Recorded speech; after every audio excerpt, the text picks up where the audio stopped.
Hey kids, this is Ivan. How you doing? Well, as promised, I'm going to talk about playing 5th edition Dungeons and Dragons with kids at the library. And if you missed the announcement before in my video, you bought what? Well, what did I buy? I bought 5th edition Dungeons and Dragons. Why did I do that? Because that's something I said at one point I'm just probably never going to do. It's not doesn't really interest me at this point. I'm playing other games. I don't necessarily need another version of Dungeons and Dragons. And besides, I'm an OSR guy. What do I want with that? So, I got called by a friend of mine who said who runs a library, helps run a library in Connecticut. He's hopped around to different libraries, from time to time, but he was used to be involved with one at my town, and then done some stuff in various areas of the state. None of this, which is really very important for this video. He calls me and says, "Hey, look, I had a guy running the D&D club here at the library, and he's he changed jobs to the point where he can't do it anymore. Would you be interested in doing it?" And I said, "Oh, okay. What are they playing?" "Well, they're playing 5th edition Dungeons and Dragons. That's the newest one, right?" I'm like, "Okay, yeah, maybe." But I really I wanted to do something to help promote the hobbies. Something like that, teaching kids how to play role playing games. Evangelizing the hobby, if you will, helping them out. Why not? I mean, that's great. And my friend Francois Letard does that. In the library in Canada where he's from, and that's kind of part of his gig. He gets paid to do that. For real, and plus paid. He said, "Hey, it's going to be this much a session, and just build, send me an invoice at the end of each month." And I said, "Okay." So I figured, well, let me meet the kids. And part of what I wanted to do, I had a few goals. I wanted to see if they would be interested in playing some other games as well. I definitely wanted to play 5e D&D with them because that's what they showed up to play, and it was a D&D club. But part of what I told them, and I mentioned to him, mentioned to their parents, and them, is there's a whole bunch of role-playing games out there. It's not just Dungeons and Dragons, and it's cool if you want to play this, but there's a whole bunch of other things out there. Also, I didn't want them to get bogged down in things that were too complex. And I thought might be kind of neat to play something like with the Ghostbusters engine, or with like a PBTA engine, or maybe Fate Accelerated, maybe, or what have you, or even try some things with Ubiquity where I really don't tell them very much. Here's a character, just go ahead, let's go do this thing, and see how'd you like it. So finally, after some talking with the kids, it turned out I talked to 1, 2, 3, 4, 5, 6, 7 actual participants that showed up to the meet and greet. Because what we did is we set a time to actually have them meet me on Zoom, because it's all virtual. It's been virtual since COVID-19, but some of these kids were coming to the library before. Some of them weren't. And I got this roster of former players and current players, and I guess an email was sent out to all of them to say, "Hey, meet the new guy." So we had this kind of meet and greet with the kids, and I asked them a bunch of questions about things. And part of what we found out was, like, pretty much everybody wanted to play Sunday. I mean, I think their parents wanted them to play Sunday is what it boiled down to. And so we kind of set it up, and it's how it is right now is, okay, Sunday is going to be Dungeons and Dragons Day, and it's going to be a campaign. And Saturday is going to be like, I open up the Zoom, and who shows up, and if people show up, we're going to play a one shot, and it might be just whatever game, because I don't want it to mess with that group of characters and that scenario, because I just didn't think that would be fair. But I understand, of course, they're also their kids. Their schedules are not their own, so to speak, and they're at the mercy of their parents and all this kind of good stuff. And these parents, I mean, they're just trying to get their kids involved in something. So that's part of what happened at our sessions. The other thing was I asked them a bunch of questions, like, what did you like about the games you were playing? What didn't you like? What do you want to see more of? What do you want to see less of? And I got some very interesting answers from these kids, and they ranged in age from 8 to 13, which is kind of a tough spread. Something like 13 to 19 might be an easier spread, but older kids definitely don't like younger kids very often, and because the maturity changes so fast during those ages, it can be a little tough. So there's one family of 3 kids that all show up together, and they all sit in their various rooms in their house, and they all have a device or what have you, or is on dad's laptop or whatever it happens to be. And their parents are really good. They set it up, and everybody has their proper name shows up and everything. And they're 8, 10, and 12. And the 10-year-old is a girl. And they're really cool kids. The girl is actually like one of these people that takes charge, and was the first Zoom meeting was telling everybody, your mic's unmuted. You gotta mute. Gotta unmute your mic so you can talk here. And so you didn't pay attention. Funny. A couple brothers who sit together, and it looked like they were almost sitting on like a piano bench because they're trying to like get in the camera range. And I think they're something like 9 and 11. And then another kid who was 12, all by his lonesome, and another kid who was 13, all by his lonesome. And the 13-year-old was actually the nephew of the person that used to run the game. And so he seemed to be the kid that knew the most about the game. He actually, had read a player's handbook a whole bunch of times, he said, and, owned a bunch of books from another version. So, okay, cool. And I thought, well, this might be my go-to rules kid. Somebody I can say, hey, is that right, dude? Because we did have a moment. He and I met separately, just he showed up at a different time. Hey, Kabuki kid. That's actually a kid. Or they says they're a kid. And so, but this video is not for kids, so I don't want to get in trouble with YouTube. It's not. So I also the other 12-year-old kid was pretty cool as well. And I thought to myself, this other kid, and I don't know because who knows? It's just, you're just kind of like, you're talking to somebody. I got this vibe that he might actually be a role player long term, or he might be one that might be interested in some other games. Yeah, I get it. Yeah, there's an old gin joke here. I say hi kids, hey kids, how you doing? Because of Phil Lesh, and there's some tape I used to have with him going, hiya, hiya, hiya kids, how you doing? Can you hear me? And I forget what show that was before, and it just stuck. And I just said that one time, and then it became my channel intro. And this video's not about that. So anyhow, I meet them. They tell me a lot of interesting stuff. And part of what, it was like a session zero. Part of what they said was, they really didn't want their characters to die. Well, like, fair enough. This is cool. And after helping them create their characters, I didn't want them to die either, because it was tough the first time. But I'll get to that. And let's see, what else do they want? They some things that they thought were cool were trees and meeting people and killing them. And what this finally meant was they thought it was really cool when they got to do things that weren't necessarily in the rules, or things you could look at a list of possible actions. And so they said, I want to jump, get in this tree and climb up the tree and then jump down and just whack somebody with my axe or sword. And so they thought it was kind of cool to add some. It was almost like rulings over rules, or in the absence of rules. And like, okay, well, I like these kids, right? And they said they liked having social interaction. They wanted to talk to some people, but they also wanted to kill them, And so it was fun having the session zero with them. So I came up with a couple scenarios. I came up with a scenario for a one shot, which not using D&D, and that nobody showed up the first Saturday, so it's kind of like in my folder, and I'll open up the Zoom window the next week.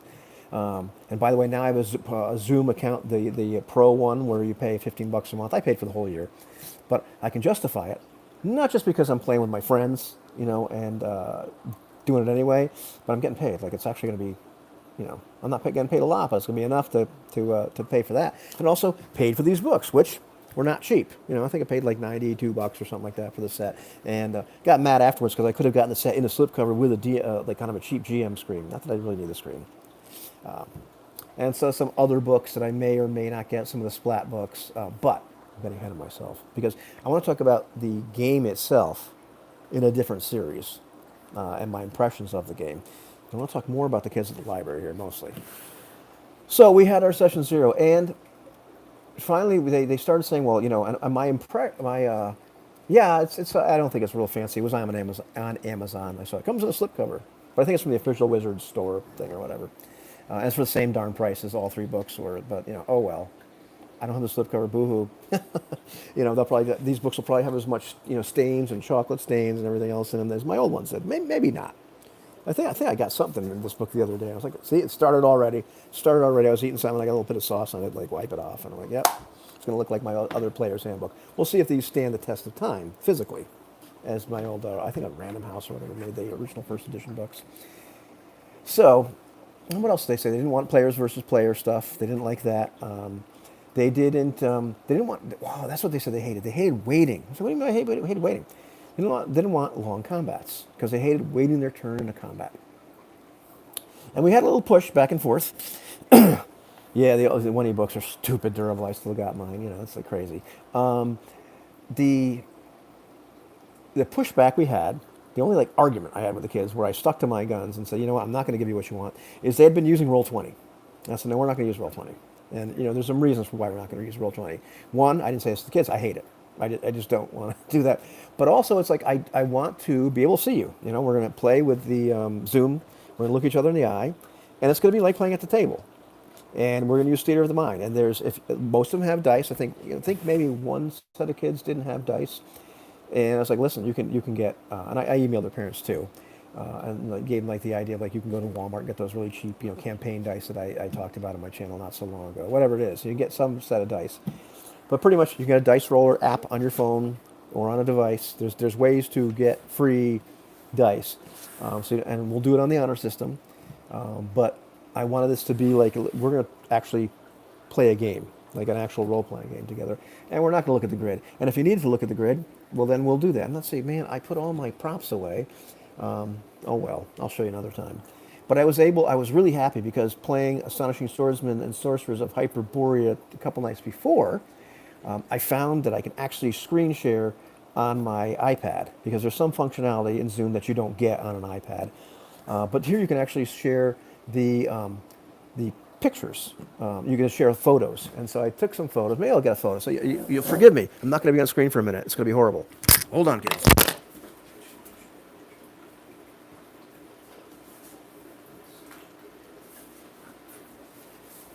Here I am.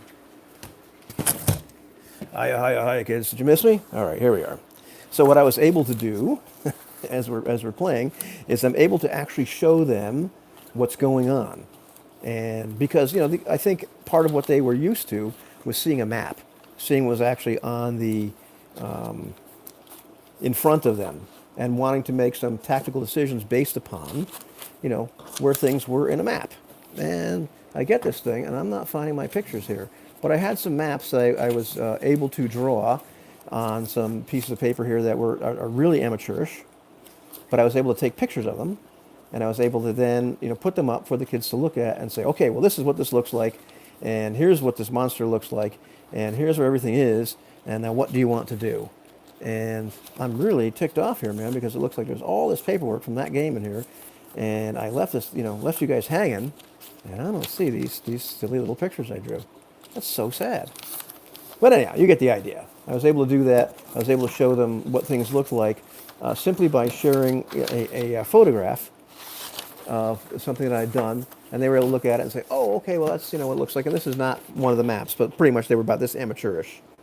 Here's a spooky mansion, and here's a dock, and here's the cliff, and all this kind of stuff. And I was able to get that stuff to just kind of pop on screen, and they could see what was going on, and then they knew instantly, oh, okay, well, then I want to do this, I want to do that. And we could flip back and forth, and when they had a question about where something was, I could just pop the things back.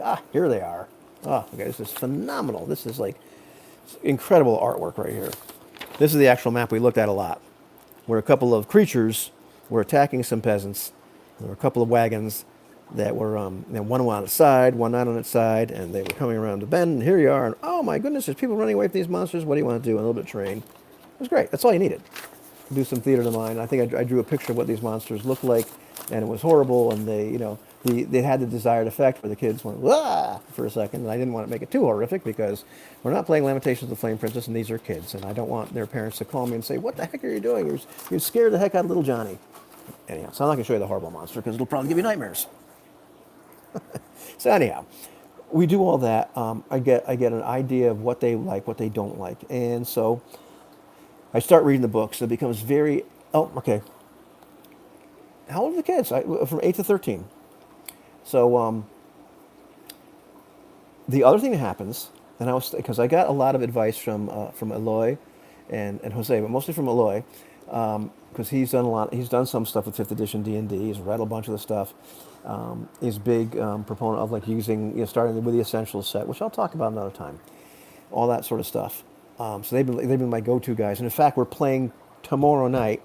We're playing Eloy and Jose and I with Eloy's daughter, who he wants to run some D&D for his 13-year-old daughter. So we're going to do that privately, and we're doing that for like an hour. So that'd be cool because I get to play some 5th edition D&D and see what it's like in that chair, and I got to make my own character.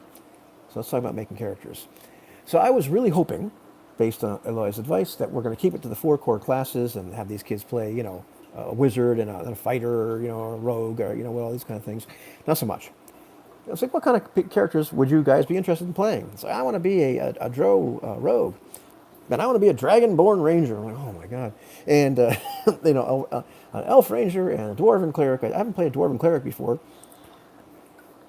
At the whole gamut of stuff. And if one kid wanted to be a druid, this was the 8-year-old. He desperately wants to turn into a dragon. That's his shtick. And he wants to be a druid. And we talked about what kind of race, and he might want to be a gnome. Okay. So I come up with these ideas. I say, hey, that's cool, Let me look at some stuff, help you guys out. Because I said, does everybody feel comfortable making their character? No. No. Really? No. The one kid, the 13-year-old kid who I talked to, who's got probably the most, supposedly the most knowledge, he was cool with it. Sorry this video is going long, but this is what's happening. Hopefully the subsequent videos won't be quite so long. The other kids, they don't know. They don't know how to make a character. I'm like, okay, they need some help. So all right, well I'll tell you what, I'll get your basic ideas, and then I'll start to work on it, and I'll email you guys, or your parents, in the meantime. So I start cracking the book, and I'm like, wow. There's a lot of, the game is front loaded, and it really took me a while to start to figure out the character creation process, and it's partly, and I don't want to spoil it. I don't want to get the spoilers about the actual game and the books and everything like that. But I said, okay, well, this is going to take some time. So I did as much work as I could on the characters. Put all the characteristics of their race and their class that I could, and because at this point they hadn't even chosen ability scores. I said, okay, well here's, so literally I did a form fillable character sheet for each kid, and got those off the Wizards of the Coast site. Put the information I could put on it in it. Sent that in an email to their parents, along with a Word document saying, here are the things you need to do. You need to choose these ability scores, put them where they go. You need to choose, from this list of ranger proficiencies, you need to choose 2. And, you need to choose, what, are you going to mountain dwarf or a hill dwarf? Or what, the whole 9. What kind of cleric would you like to be? And check out the spell list and everything. So I do all this, work doing that. I'm happy to do it because it helps me learn the game as well, right? So I do all that. And so, and I said, any questions, email me back. And I understand, listen, these parents, they're dropping their kids off at the library virtually for a couple hours, And, thank goodness we got a couple hours away from little hellions, and we're stuck in the house with them all the time anyway because of COVID-19 and all this kind of stuff. I don't know. And I had some good email exchanges with the parents who are really excited to do this, and thank you for this information, blah, blah, blah. So I thought it was clear. So they show up, and the two brothers that sit on a little seat together couldn't show, and I got an email from their mom afterwards saying, I totally forgot, I didn't put it in my schedule. I'm like, it's okay, this is, it's not their job to show up or your job to make them come, but like that's cool, and here's where we are. I can dump them right into like the cliffhanger that we're at. And the kid that I said was probably going to be a role player, or for a while, or maybe for life, I don't know, or be interested in different games, didn't show up. Not really sure where he went. Okay, and I got the kid who is the rules person, knows the most, and then I get the other 3 kids who show up, and their parents did not understand that the characters still needed to be made. That there was a lot of decisions they needed to make. So the kids show up with nothing, with the sheets printed out, and so mom and dad are trying to help them do stuff, and I'm fielding questions, and so that was about maybe like a half hour worth of stuff till I finally got to the point, where like I was like, I think you guys are comfortable enough to play. It's not completely finished, but let's go. I probably would have gone earlier, but they kept on. It's funny, they have this classroom etiquette where they mute their mics and they raise their hands. In the meantime, I'm trying to field questions from them back and forth based on the set of instructions I gave them, which I don't have printed out. I've got them in a Word document on my iPad, so when I'm flipping back and forth, I can't see them raise their hands. It's funny because later on they're just talking all over each other, but at the time it was very classroom, and so that was a little rough. So that was definitely a part of my learning curve, and I've done some stuff to amend that and help them out, which I'll talk about maybe now or maybe later. But I did all that, and so we get to the actual adventuring part. And so pretty much what I had them do was they've been given this mission from some vassal of the queen, and they're in this kingdom. And part of what they said, what they wanted to do was a couple of the other kids were really interested in the idea of getting on ships, sailing to a different land, and starting to take it over, and command armies. And I was like, okay, well, we're not gonna, I'm not really too down into you guys being Alexander the Great and conquering people and enslaving them. However, I said, how about if we have this other country that's across the sea, they're your allies, but they've been taken over by the Hobgoblin army 20 years ago, and so you kind of have this D-Day dream in your head that someday we're going to go there and free our friends, free the other nation, because our land is full of refugees now. So I thought, okay, that's cool. And so they're being asked to check out something on the coast where a ship from this nation, which is now controlled by the hobgoblins, has been sighted. And the person that sighted the ship, they come running or riding from the town of Kelp, where they saw this. And when they finally calmed down, they said, well, it didn't really look like a military ship, and actually it looked like it was kind of in trouble, but still, the Rangers and the army of the Queen are spread kind of thin. They don't have time to check out every little rumor, so this is where the party comes in. So you're going to go check this rumor out. And what's really happening over there is there's a ship of goblins and hobgoblins, and they were catching some kind of horrific creature, which we meet here, on an island off the coast. And it was some island where this only happens every once in a while because the planes align and all the usual magic BS that we talk about, right? And they ran into some foul weather, ran aground here, and now they're stuck. And a couple of the creatures have escaped. A bunch of them escaped, but the couple of creatures you actually run into have escaped. And in the meantime, there'll be some rumors, and really what it boils down to is some of the goblins are on the ship, some of the goblins are in this old spooky house, Old Man Magoo's place. And the rumors are that Magoo hasn't been seen since the ship. Old Man Magoo hasn't been seen since the ship. He likes Old Man Magoo anyway, but he owns half the town and all this stuff. And strange lights seen and everything. And really what happened is Old Man Magoo and his family are locked in the attic, and they're scared out of their mind as the hobgoblins are making a base in their house, trying to figure out how do we catch these creatures. We just want to go home. We just want to go home. And like 4 of these things escaped. What do we do? And in the meantime, the other hobgoblins on the ship trying to fix it and just get the heck out of there. And there's a little goblin scientist and a hobgoblin captain named Captain Shanky, which I totally stole from Big Mike. Old Magoo, you've done it. And his name is Quincy. So I just figured, let's have some fun with this. And the kids won't have any idea who the heck Magoo is. I asked them a bunch of questions like, about have you watched things like Critical Role? Because part of what I wanted to impress upon them is this is something you can do yourself. This is not something that I want to be out of a job. I want you guys to be running the game. I want you, and the idea that you don't have to be polished. You don't have to be a polished player and a voice actor, and you don't have to be, a dungeon master that has every trick up his sleeve and all this kind of stuff. It's cool, but you don't have to do that. None of them had heard of Critical Role. None of them had heard of Stranger Things. Whoa, man. So they're not going to have heard of Quincy Magoo. Oh, Magoo, you've done it again. So that's the setup, right? Complete with the fact that underneath Magoo's house is this a cave, that's only exposed on at low tide, and of course that's how the hobgoblins get in. And he's got a couple suits of animated armor in his house, which are supposed to be his guards, but of course the hobgoblins didn't trigger those. So if you go in through the front,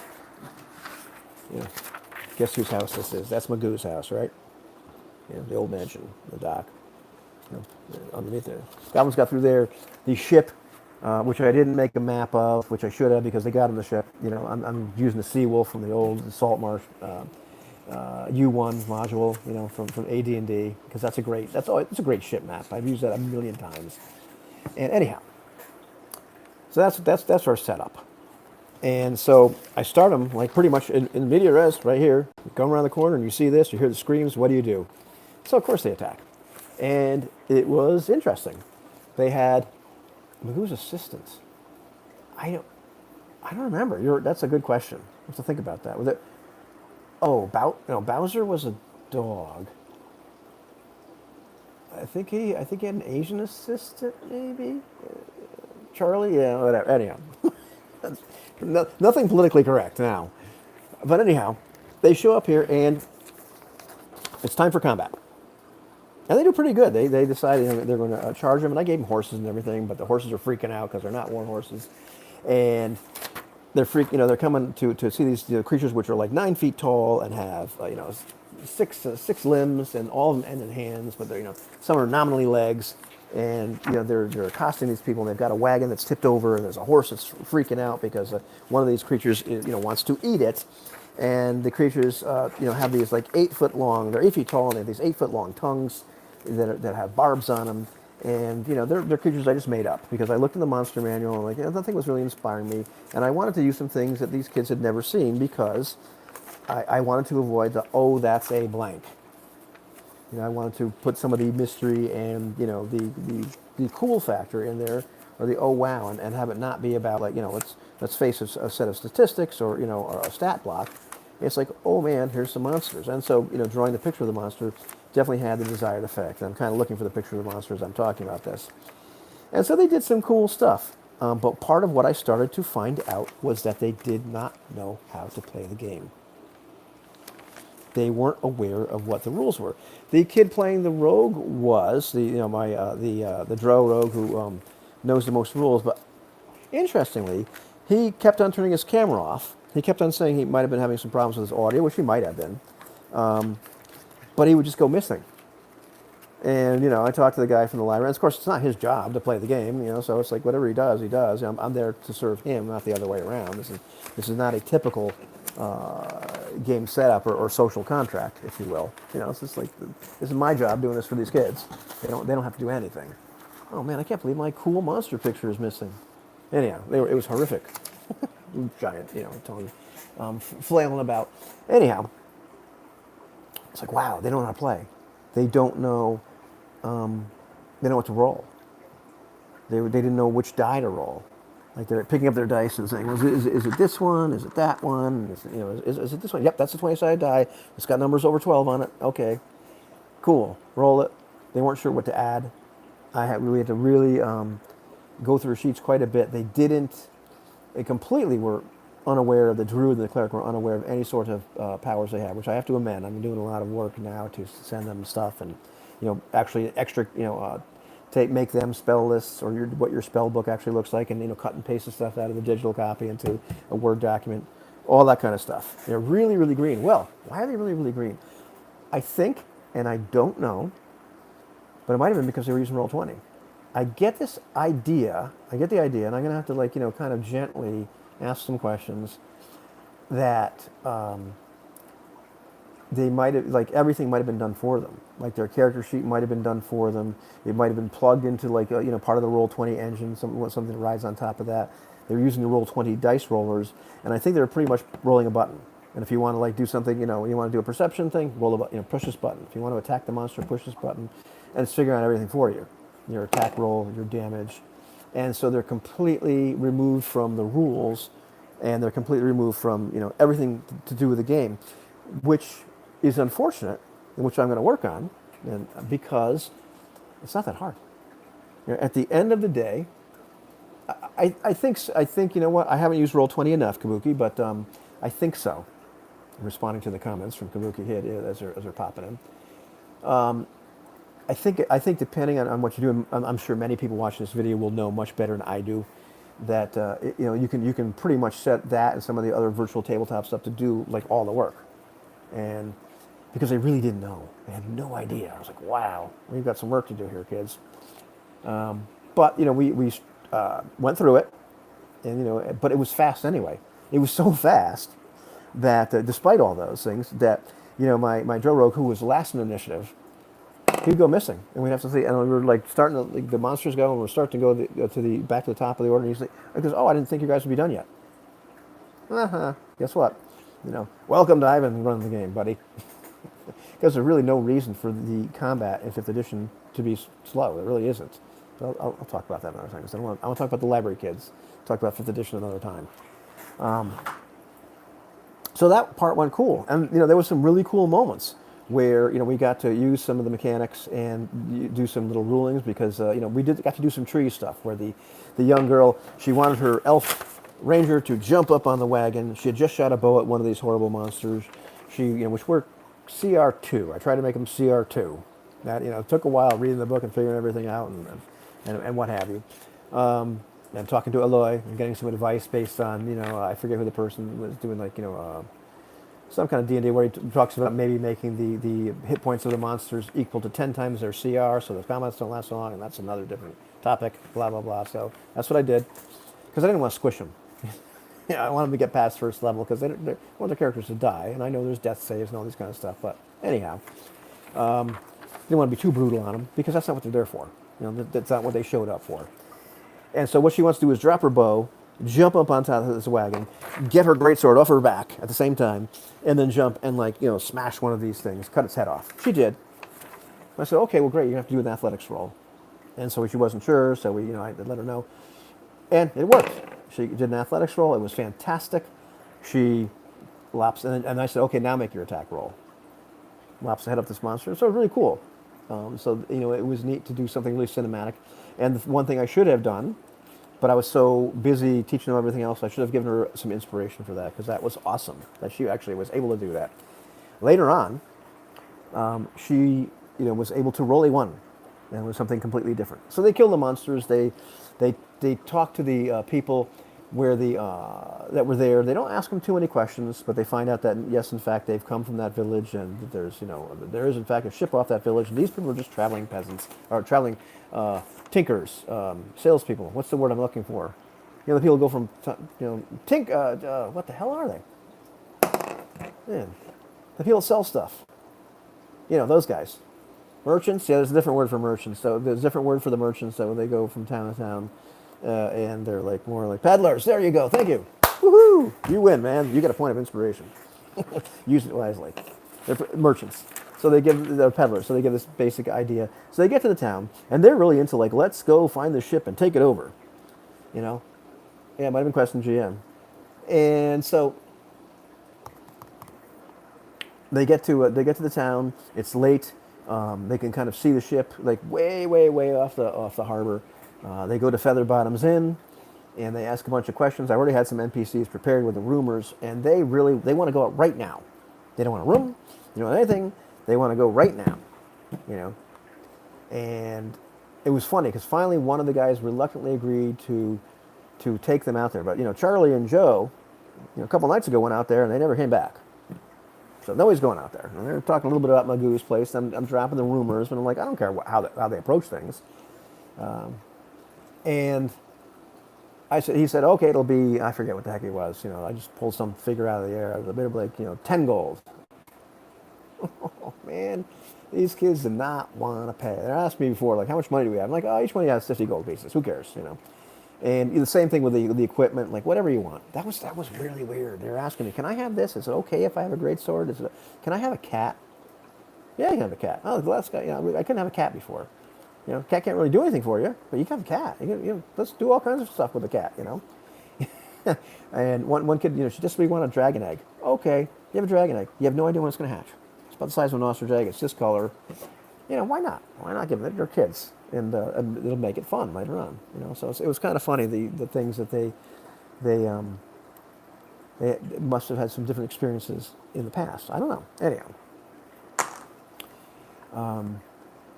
so they go to they finally cough up the gold.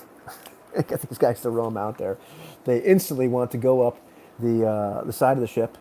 They don't send anybody sneaky up there because I asked, do you all want to go at once or not? And it's odd because they can be seized for stories. That's why I put it in there.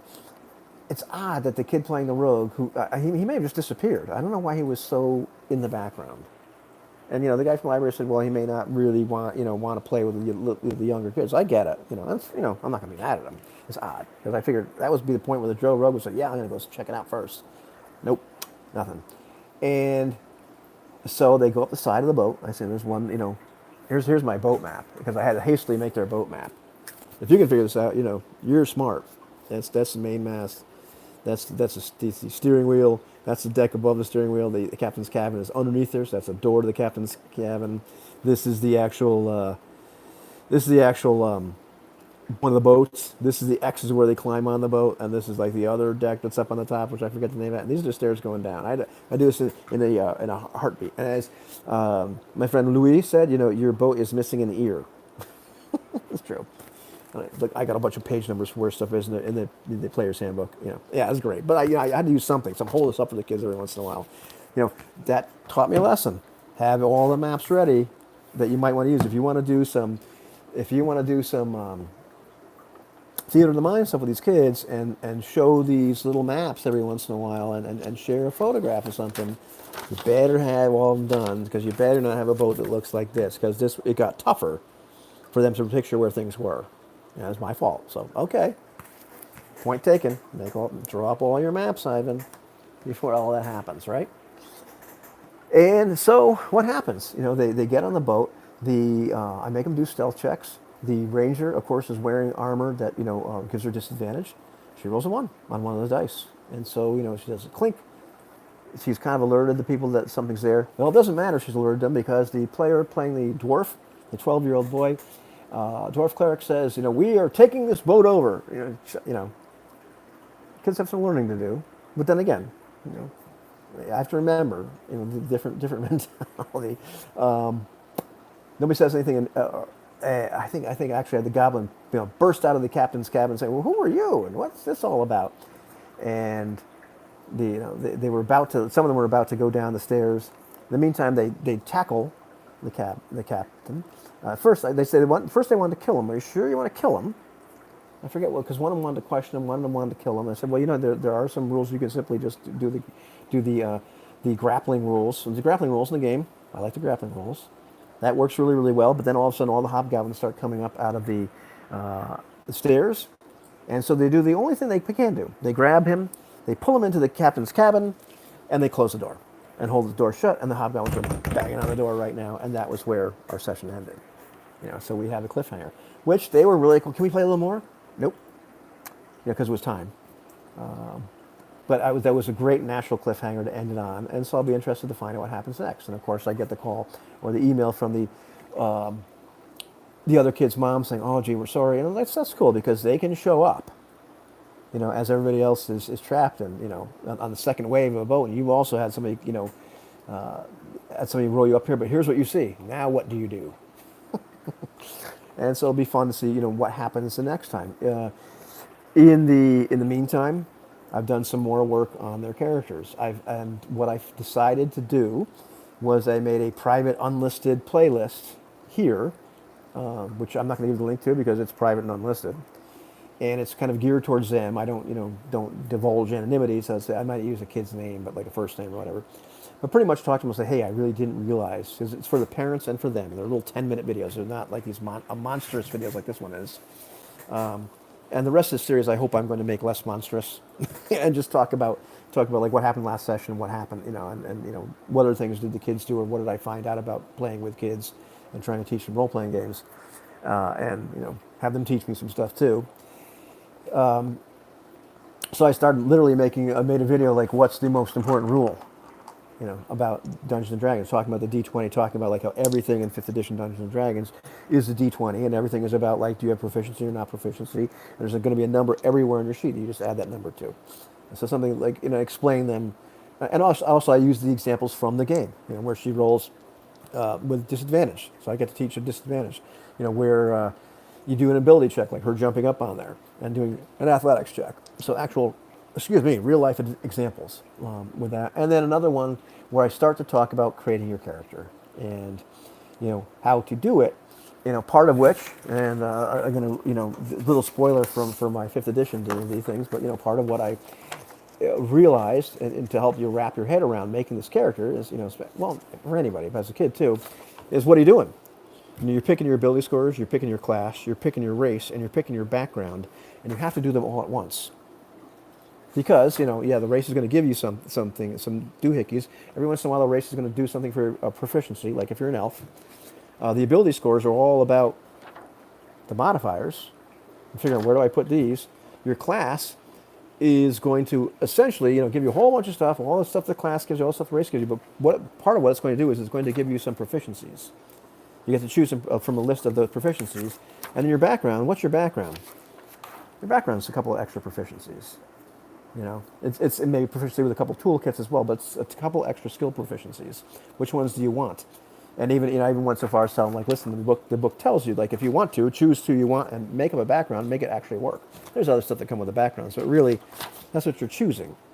When you're making a character, the biggest thing, in my opinion right now, and of course the 5th edition videos will be another thing, that's what you're choosing. You're choosing your ability scores, and you're choosing where are my proficiencies.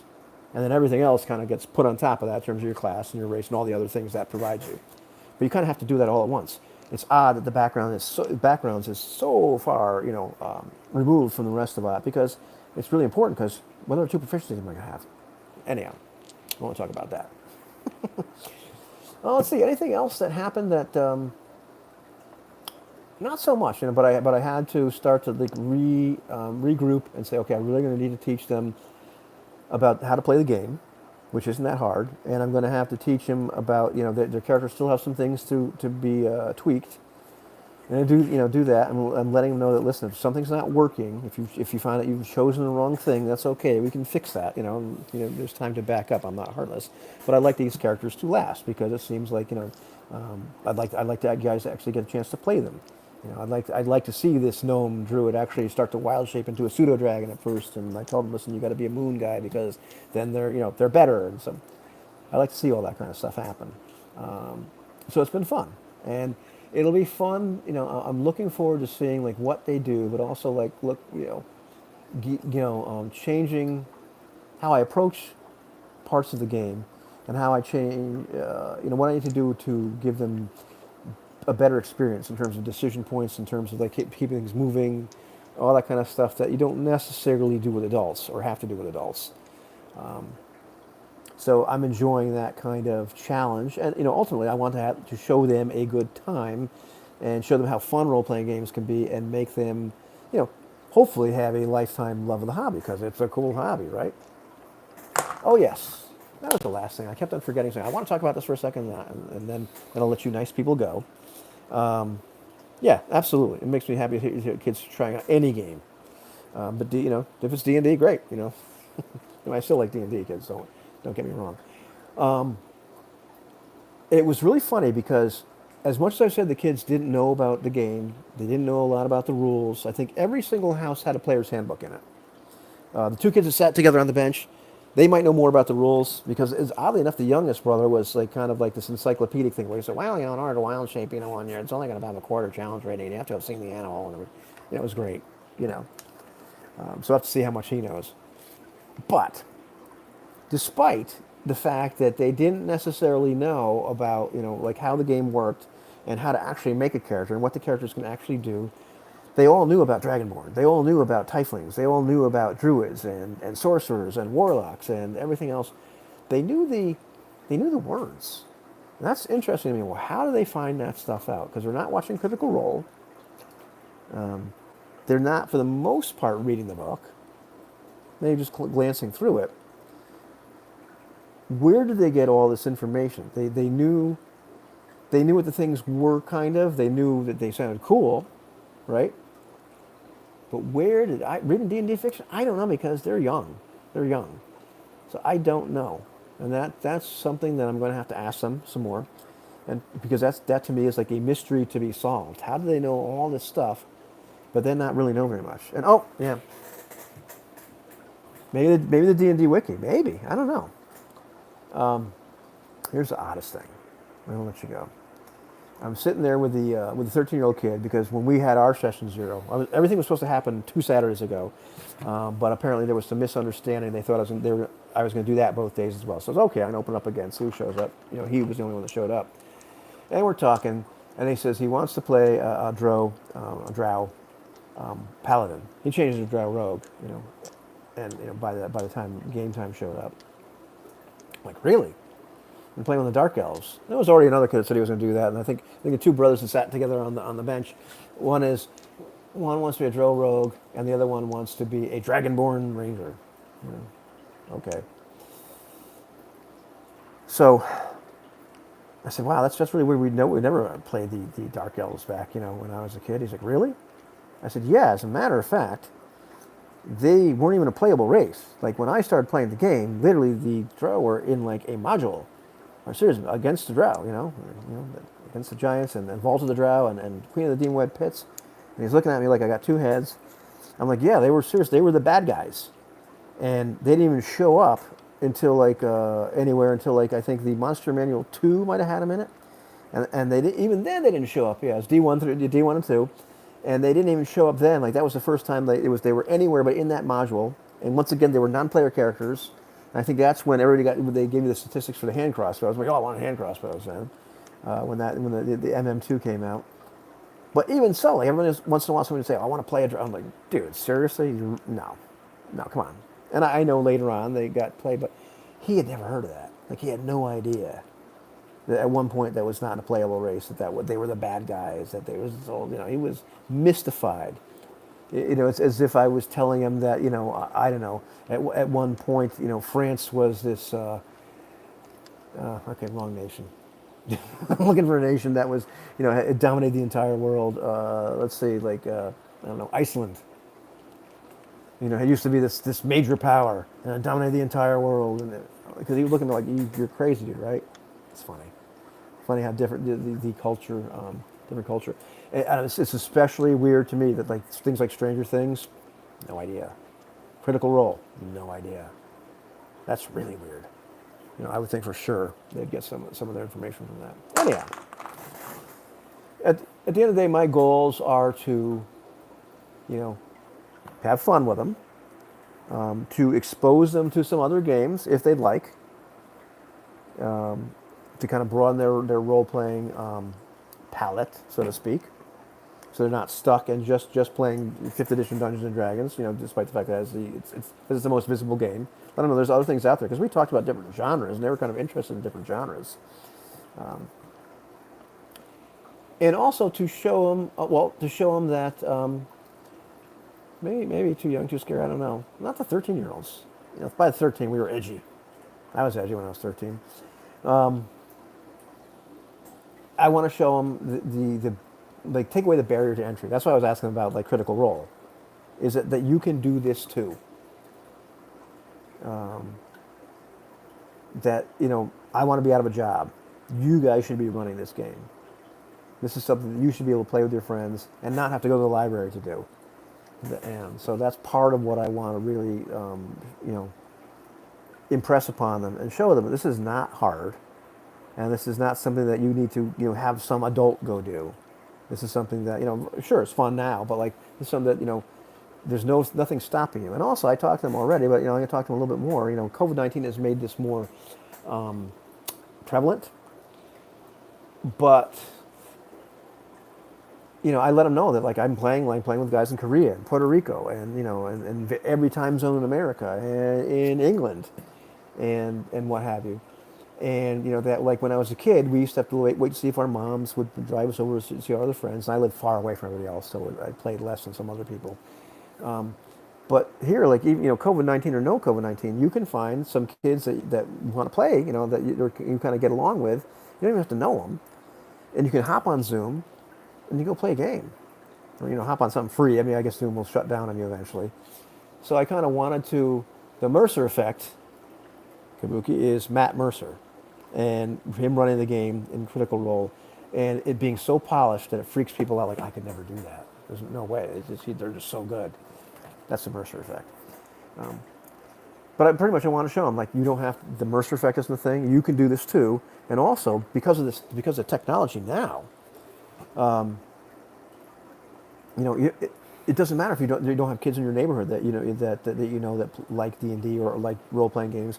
You can find something. You can go play this and run it yourself and never leave your house, even when, you know, COVID-19 is over, and you have a blast. And you don't have to use Roll20 and all these other things. You can grab yourself a fistful of real dice. And, oh, it looks like Christmas. I like Christmas. Fistful of real dice, and look each other in the face and play some theater of the mind and share some silly maps and all that kind of stuff, and you can have a blast. So get me out of a job, that kind of thing. So that's my goal, and I'm going to continue to report on this, and I'm also going to talk about my impressions of this game and how it's written. And that'll be probably a different series. Probably make a couple different playlists. All right, kids, thanks for watching, and thanks for sticking with me. Yeah, you too can game like it's 1981, exactly. Because you know what? Now that I've said goodbye, or I'm going to end this video 100 times, man, like I read Molde in 1981. I read it, and I understood it in a day, and I did a lot of other stuff that day, and I ran it the next day, you know, and you know, that was 1981, and there's no reason that we can't have a game now. They can't have role-playing games that they can read at 13 years old and understand it that day and play it with their friends that day. There isn't. Okay, anyway, I'm going to get off that soapbox. Talk to you later, kids. And it's been cool.